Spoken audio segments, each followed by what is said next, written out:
Speaking of Courage was written in 1975 at the suggestion of Norman Broker, who 3 years later hanged himself in the locker room of a YMCA in his hometown in central Iowa. In the spring of 1975, near the time of Saigon's final collapse, I received a long, disjointed letter in which Bowker described the problem of finding a meaningful use for his life after the war.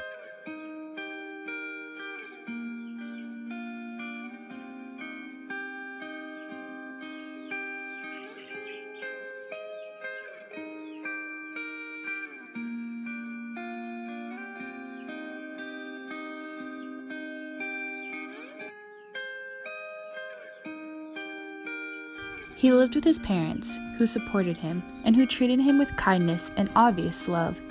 At one point, he had enrolled in the junior college in his hometown. He spent his mornings in bed.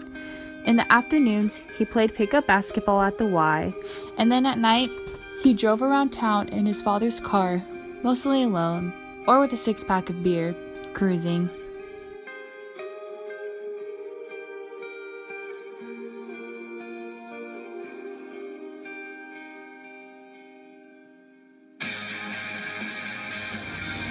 He had worked briefly as an automotive parts salesman, a janitor, and many more, but none of these jobs, he said, had lasted more than 10 weeks.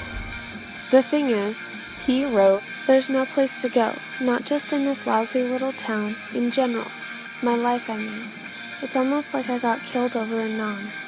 Hard to describe. That night when Kiowa got wasted, I sort of sank down into the sewage with him.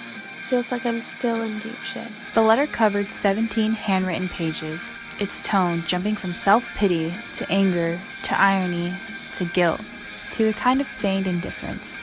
He didn't know what to feel. In the middle of the letter, for example, he reproached himself for complaining too much.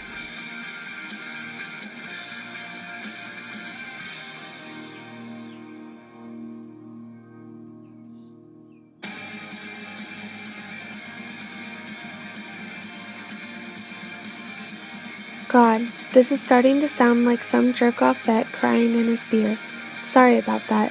I'm no basket case, not even any bad dreams, and I don't feel like anybody mistreats me or anything, except sometimes people act too nice, too polite, like they're afraid they might ask the wrong question, but I shouldn't bitch.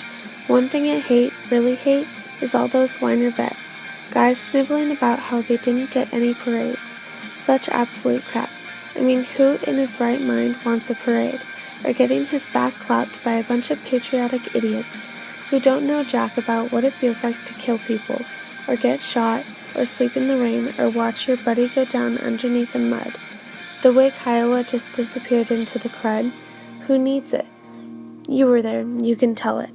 Anyhow, I'm basically A-okay, home free.